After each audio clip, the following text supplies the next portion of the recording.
It's my pleasure to start off this panel about cybersecurity and elections.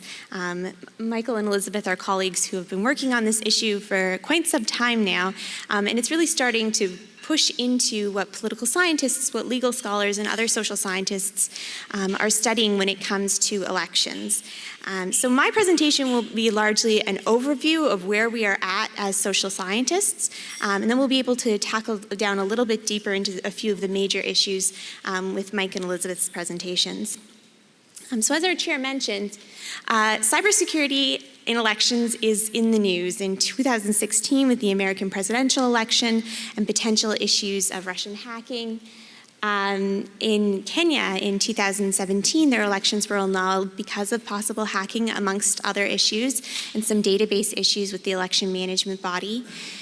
Of course, 2018 is the Cambridge Analytica scandal comes out, and even just on Monday with municipal elections here in Ontario, a lot of municipalities were trying out online voting, and some issues came about, and sometimes polls would have to be extended. So technology in elections is a huge, rapid-moving field of study, and the big question I think that we all have on our mind is, what does this mean for 2019? Because we do know that we have a general election coming up here in Canada. So there's a variety of different ways that we can go about studying this particular challenge because there's so many different actors involved. There are the political parties and the candidates, like Mike will talk about, media, interest groups, civil society organizations that are involved in providing voter education, for example. But today I'm going to focus pretty solely on the election management body. Election management bodies are the government organizations and departments that are tasked with the technical administration of elections. It's pretty easy to point out here in Canada, that would be Elections Canada, but also the commissioners of the elections, boundary commissions, even the CRTC has some of a role in that. So these are what we would call election management bodies, or EMBs, and they exist in many countries around the world. So we're going to take this opportunity to compare what's being done here in Canada with what's being done by other EMBs around the world. So when I say EMBs, that means election management body. So there's 4 key questions that this presentation is going to tackle. And the first is, how is technology being used by election administrators in the electoral cycle? How prevalent are the usage of these technologies in a comparative context? What major concerns should we be aware of? And I'll present kind of a framework for understanding what those security concerns might be. And finally, where does Canada fit into all of that? So where is Canada vulnerable to security problems with elections technology? And I'll be able to present some public opinion data as well on what Canadians are thinking about technology in elections. So as the chair mentioned, elections are more than just what goes on election day. We call it an electoral cycle approach. Elections are the pre-electoral period where we are registering voters, we are setting up the laws, setting up the processes, through the campaign period when media and finance needs to be monitored, through election day and counting the ballots, and then dealing with the aftermath of elections. In Canada, usually the aftermath is pretty quick, but in other countries it can take a while before everything has been counted and everyone accepts the results. So elections are more than just election day, it is electoral cycle. And so election management bodies are involved in a variety of tasks, everything from registering voters to monitoring campaign finance and media to actually counting the ballots. And of course, technology can be used in all of those different areas of the electoral cycle. It's used for registration databases. Nobody just has a file folder of registration databases. Even if you're not using online registration, for example, you're still using some sort of databases to house your registration files. Candidates are also filing their papers online, sometimes even if it's just via email. There's obviously the EMB providing education campaigns themselves, monitoring the political campaigns of candidates and parties, using online platforms to display donor data for transparency of campaign finance, through what we normally think of when we think about election technology, which is E&I voting, but as well biometric technologies and electronic poll books that are used in other countries around the world. And then finally, the vote count. Are we counting them by hand, or are we scanning them, or is there other sorts of technological tools that are being used to count the ballots, but then also to announce them in a reliable way to the public? And so in Canada, we use technology in a variety of different parts of the electoral cycle. Oftentimes, my colleagues in other countries will say, well, that's okay, you guys have paper ballots, you don't need to worry about the tech thing. And yes, at the national level, we do have paper ballots, and they are counted by hand. But we use technology, and Elections Canada, as well as other EMBs in Canada, use technology throughout the electoral cycle. And if you look at the subnational level, then there would even be a maple leaf next to E&I voting, because at the subnational level, that is the case. So today, rather than take you through every single stage, which I would be very happy to do at another date, send me an email, I'm going to focus on 3 areas in each of the stages of the electoral cycle and try to respond to those 4 questions that I laid out at the beginning, to think a bit more about where Canada sits within a comparative context. So voter registration can happen in a variety of different ways. Obviously, there are registration databases and a variety of different tools that countries can use to get voters registered. This can be anything from pretty low-tech, a form can be emailed over, or a form can be used that's then scanned, to pretty high-tech where you can do all of your registration and identity check online. As well as many countries that are now adopting biometric data as opposed to using that instead of indelible ink in places where it might be difficult to get a complete registration list. And so in a comparative context, technology is used in about 2/3 of cases of countries. So this is data from the International Institute for Democracy and Electoral Assistance. And they demonstrate that registration technology can take a variety of forms, but it is used in many instances. This ranges from online registration, like we have now in Canada, offline but still digital registration, scanning technologies for processing registration files. But then in a large number of countries, none of this sort of technology is used at all.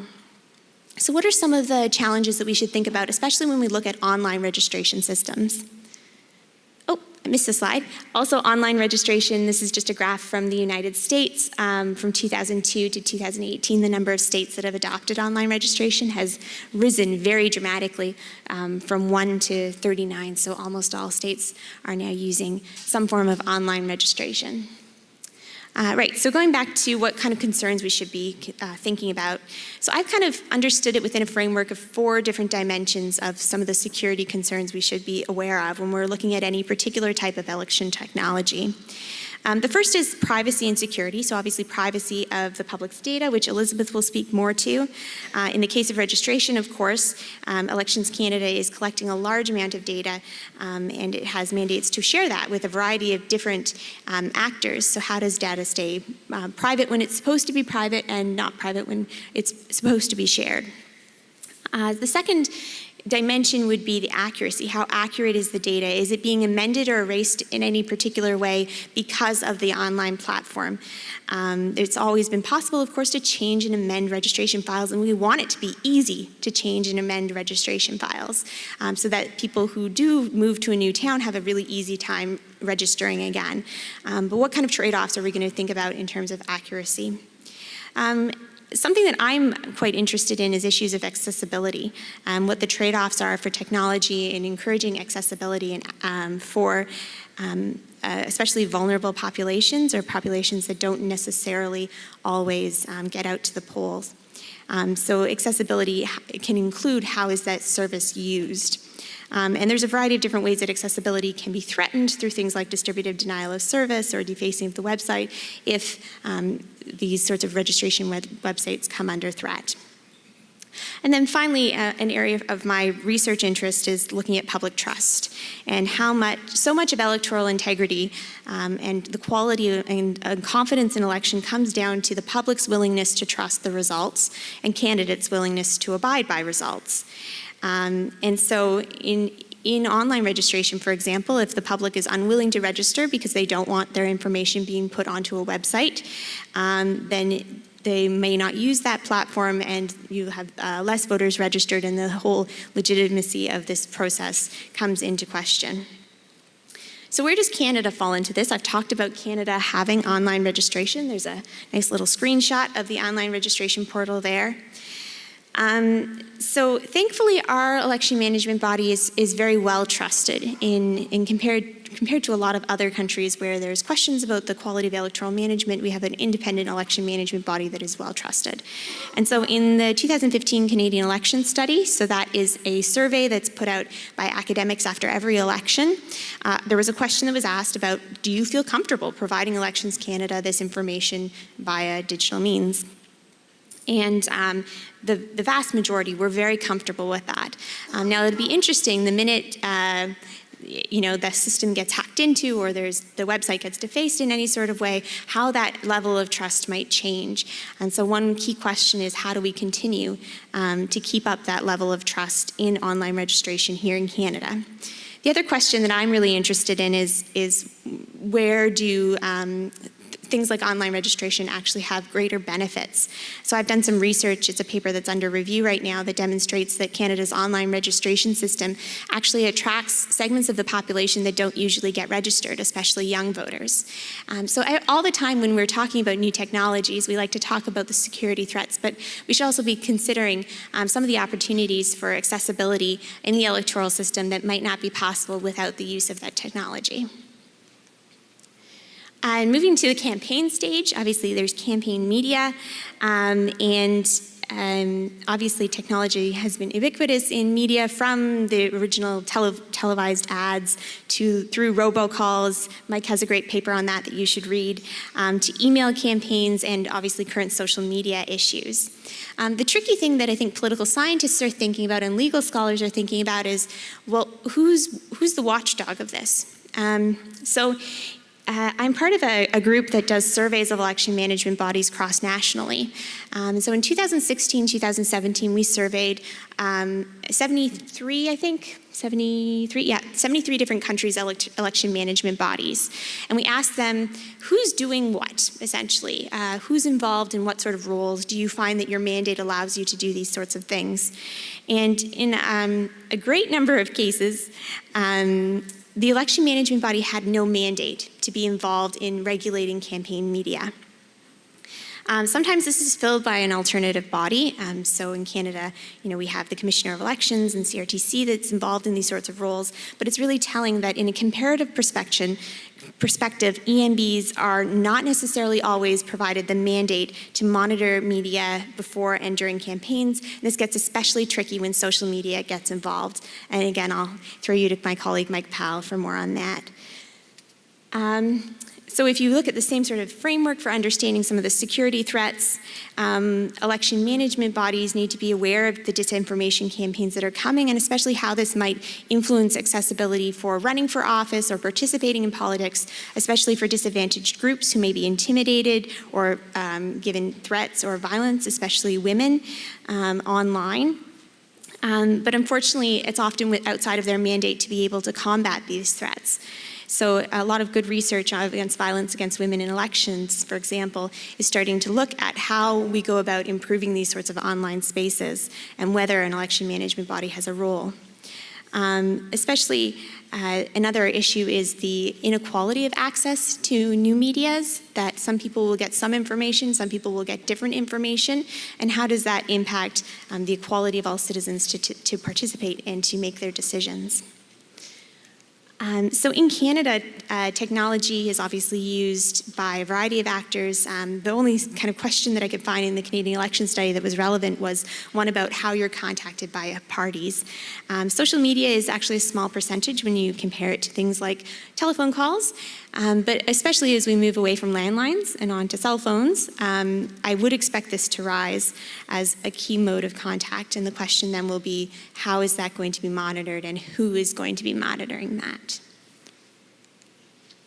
Finally, the voting process, or the election day itself. There's a variety of ways that election management bodies can be using technology in that process. We often think of e-voting and i-voting, electronic voting machines, and then internet voting, but also electronic poll books, so having your registration lists in an electronic format that can be live updated, using biometric data, as is used in a number of countries where it's difficult to get accurate registration data. But And also, I have a colleague who works on really cool work on citizen observation and EMBs that are actually using apps to allow people to report in real time where there are security concerns at the polls or where they're having issues at the polls, and allow the EMB to adapt on election day through these sorts of apps. So this is also from the International Institute for Democracy and Electoral Assistance, and it's looking just at e-voting opportunities. Still not as common as one might think, and also to kind of dispel the myth, Canada is a green country on there. At our subnational municipal elections, we do use both e and I voting, and so it's interesting, though, to note that it's not only a matter of countries continuing to adopt it, but there's also countries that are considering unadopting it. We have a workshop coming on Friday where we'll have a colleague from the Netherlands come and talk about their experience deciding to hand count ballots, even though they had the technology to do it digitally.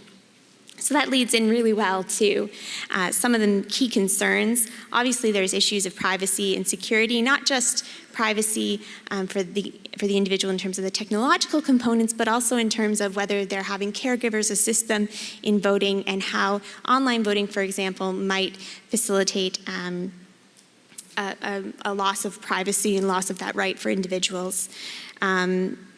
And issues of accuracy are, of course, a problem, especially if there lacks any sort of paper trail. We also have to think about accessibility in terms of what happens when there are technical glitches and things are offline for a while. We just saw that in the municipal elections. And also, what about rural populations, for example, or places where if we move more and more towards technology or online voting, do we have to consider about how we're still using paper ballots? And the access to these paper ballots for population groups that don't feel comfortable with technology.